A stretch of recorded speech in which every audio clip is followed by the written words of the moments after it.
project. Freaky girl under the sheets. With your love when things start slowing down. I know you got me, baby.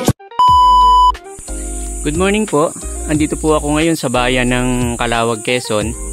At meron po akong bagong property na i-offer po sa inyo.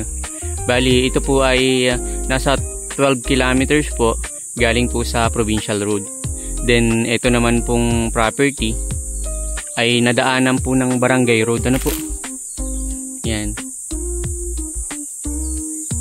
Bali, ito pong property natin na ito ay may sukat po na 4.2 hectares po. Ano po? Kaso ito po ay clearing. Ano po? Yan. Bali, start po tayo dito sa Madre Cacao. Ano po? Kadalasan po kasi Madre de Cacao po ang ginagawang marking ng property.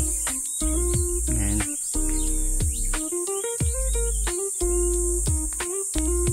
Bali, ito po ay may frontage po sa ating kalsada na nasa almost 200 meters po.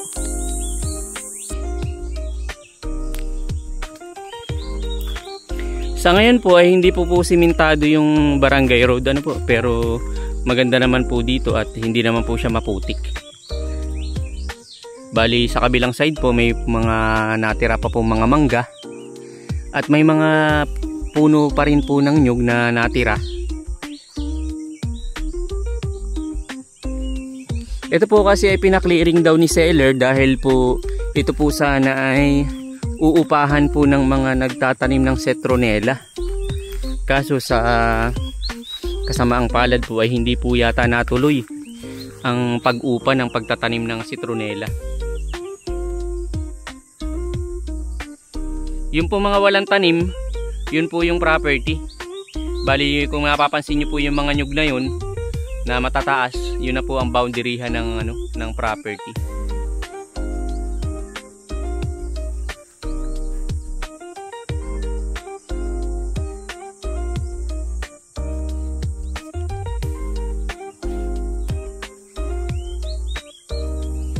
Ang lupa po natin na ito ay medyo anhay lang po, ano.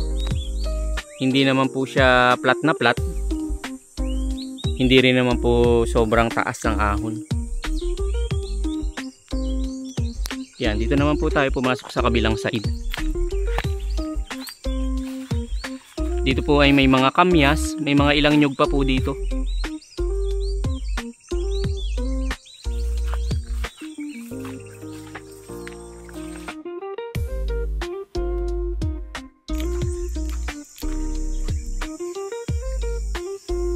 May mga ilan pa rin naman pong nyug na natira na namumunga na po.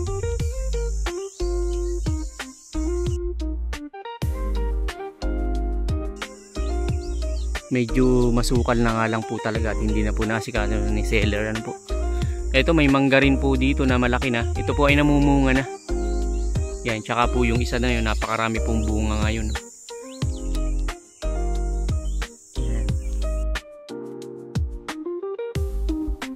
Medyo hindi na po napatabasan ni seller, ano po.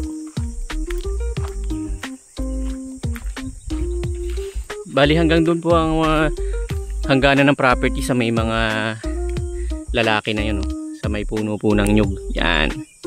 Yan po yung inabot ng 200 meters po na frontage po nito sa Barangay Road. Yan. Kung mapapansin nyo po, ito po ay may mga bakod po na ganito, Madre Cacao, ano po. So ito po ay nangangahulugan na ito na po yung boundaryhan ng mga property dito.